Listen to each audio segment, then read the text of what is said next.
Hey, this is Nicole Kelly, host of Disarming Disability. Thanks for listening to the following show on Public House Media.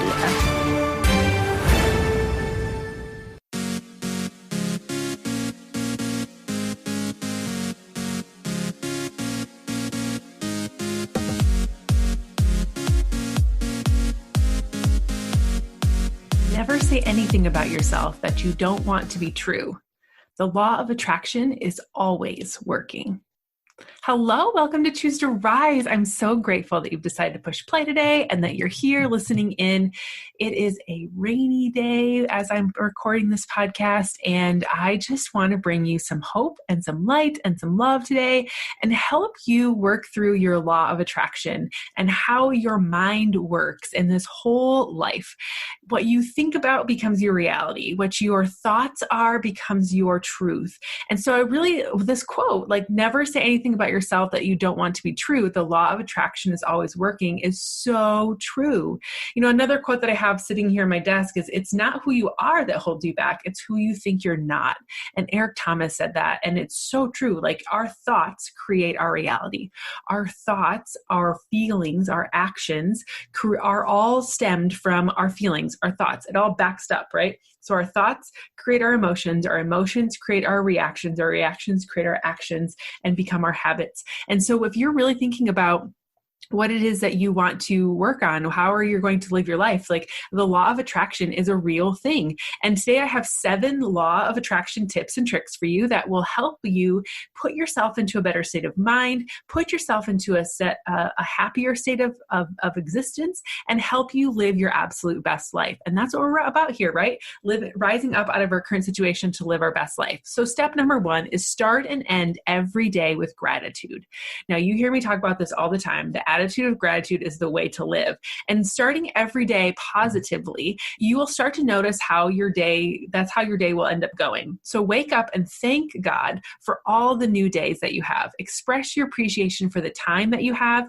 Maybe you write in a gratitude journal. Maybe you just lay in bed and think about all the amazing things that you are so grateful for. How you want your day to get started is starting the day with gratitude.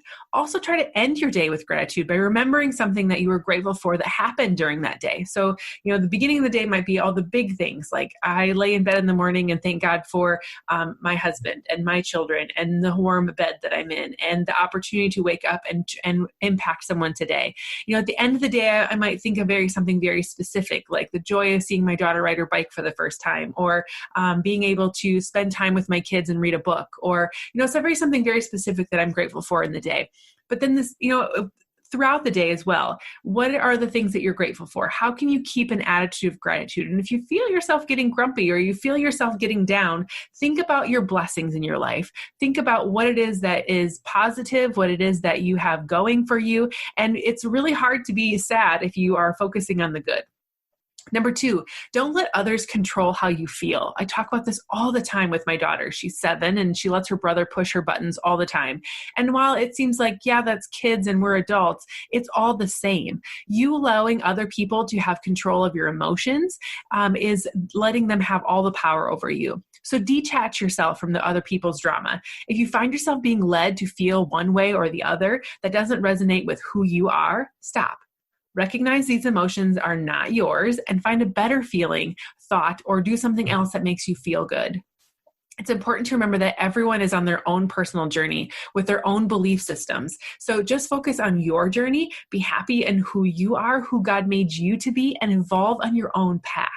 When you let other people have control or dictate your thoughts, which are going to dictate your attitude, which is going to dictate your actions, which is going to dictate your results, you're not living your life. You're living their life. So really focusing on what it is that makes you happy, what makes you tick, and go from there. The third tip I have for you is notice signs and synchronies. Synchronies is a clear sign that you're connected to the universe, to divine, to God, whatever your belief is, and that you're vibrating at a high frequency. These are little signs that are letting you know that you're on the right track to achieve your desires. It also shows that you're awakening to understand how God works, how the universe works, and it's less distracted with you and your thoughts, your worries, your doubts, and you're more likely you'll notice the signs along the way. So when you're really tuned in, when you're really putting your energy and your intention towards what you believe is true, when you're really opening yourself up and looking for the ways that God's showing up in your life, you're going to have a lot more opportunities to keep following the path that he has for you than to being diverted and distracted and going in different directions. So notice those little signs of things that are happening in your life. Number 4, journal your manifestations. Journaling is a powerful way to manifest your desires. As you focus your energy on how it feels to have the desire, to feel and live the thing that you want, you also write down what you want, but more importantly, you write already as if it's already happened. So notice the sensations and physical responses you feel with your desire. What is that going to look like? What is that going to feel like when you actually have the thing that you desire so much? Maybe it's living debt-free. Maybe it's going on a vacation. Maybe it's driving in a specific vehicle with your wind blowing through your hair. Maybe it's going to a certain location and that you want to have a certain experience in your life. Visualize experiencing the whole thing in your mind, and it will be more evident to you and have more opportunity for happening in your actual reality. This visualization activity is something that athletes do all the time. I used to do it as a college athlete, visualizing what my race would look like before I would run it in track. And this type of desire, this type of thought process, this visualization process helps your body take the physical responses that you feel in that desire and helps ignite emotion and responses, which helps increase your vibrational frequency, which in turn amplifies your manifestation. So all of it works together, right? The higher the energy, the higher intention you bring to it, the more likely it's going to happen in your life. Further, once you've achieved your desire, write down how you did it. Explore the process, the signs you received, any voices you heard, the affirmations you used, your vibrational frequency, your mindset. Mindset is so huge. Your journaling will hold the key to how you can improve your part of the manifestation process and continue to do it again and again. And tip number 5 kind of wraps right into that is have fun with your visualizations. This is your chance to imagination for it to just run wild, to picture and feel the success in your mind and feel what it's like to live out your desires. If you want to find a quiet place to lay down and visualize some peaceful background music, that's cool. It's a great way to do it. But there are also lots of ways that you can shake up your visualizations and lots of ways that you can make it a reality for yourself. One of those ways is to create a vision board with all of your desires. I have a vision board here on my desk of all the big things that I want to achieve this year, the big goals, the big things that I want to do. Also, you can create a movie of your life starring you. That sounds fun, right? You can take yourself on a dream car up for a test drive. You can visit an open house. Imagine what your life would be like if you were living in that home. You can write a letter to your future self about how amazing your life is now. You can write a thank you letter to the universe for bringing you your desires. You can drive around the place that you want to live. My friend Kendra has done this. And so when her kids were little, she would just drive. She lives in California. And she would go to this certain subdivision that she wanted to live in someday, homes well out of their price range. And she would go there and just drive around and imagine herself living in one of those places. Imagine her cooking dinner for her kids, laying them down for naps there, playing in the backyard that they could see from the streets, and knowing that she was going to live in that space someday. And lo and behold, the couple of years later, after she continued to do that, she would drive. They were bad sleepers, so she would drive around and get them to sleep. But when a couple of years later, they own a vineyard in California, and a couple of years later, one of their friends decided to do some investment properties and bought a home there, and then wanted them to live in it for him. How amazing is that, right? So that she does get to live in that community, that suburb that she wanted to live in. She lives there, and she has been able to have the life that she wants. And it didn't have to necessarily be something that was completely out of the realm for her. Have conversations with friends and family in the present tense of achieving your desires and believe that they are going to happen for you. That is 1000% the number one thing that is going to hold you back, is your actual belief that these things are going to be a part of your life. You can write all the things down. You can put all kinds of pretty pictures on a board. You can do all the journaling you want. But if you don't believe that these visualizations are truth and these visualizations and these desires that are possible for you, it's not going to happen. Number 6, be kind to yourself. Being kind to yourself is one of the best things you can do for your health.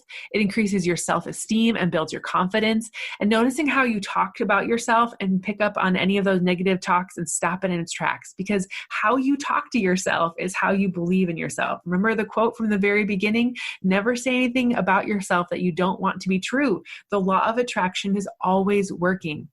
And so if you're not being kind to yourself, why would other people be kind to yourself? Say nice things about yourself. Feel good about who you are.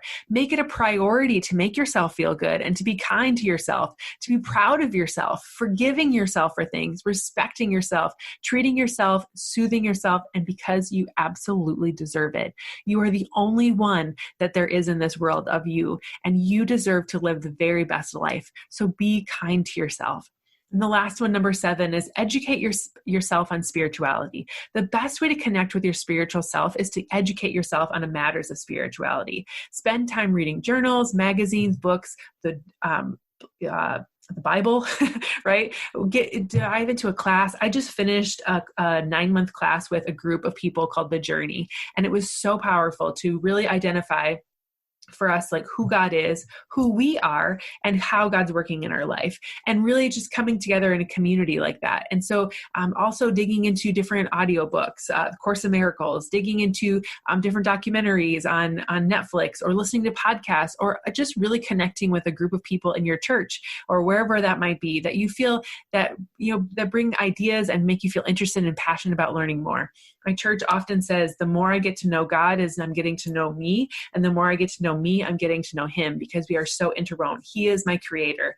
Knowledge is power, and it builds self-confidence as you learn more about the world that you live in. You learn more about the maker that you have, and you learn more about who you are as you evolve and you grow. So the law of attraction provides so many opportunities for us to create the life that we want, to live the life that God has made us to be here for. And it's the law. It's how things work. It's just like gravity, right? It's just one of the things. But when we take charge of those thoughts and increase our vibration, and the universe opens up to us, and we're able to be more fearless and free in our intention of what we're putting our energy towards. So I would encourage you today to put some of these little pieces into practice. Get into groove of what the law of attraction is and how it works. Be in gratitude. Don't let other people control you. Notice the signs from the universe showing up for you and walk in those ways.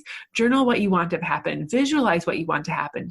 Be super kind to yourself and educate yourself on the process. All of those things will definitely help you rise up and live your absolute best life. And I hope to see you back here again next time. If you love this episode, I would really encourage you to share this with other people. Share this on your social media, tell other friends about it, tag me in your social media, and I'd be happy to connect with you and see what else you want to know about here on Choose to Rise, and just great feedback. So thank you so much. Thank you for being here. And I hope and pray that it's helped you in any sort of way today. Have a great one, everyone.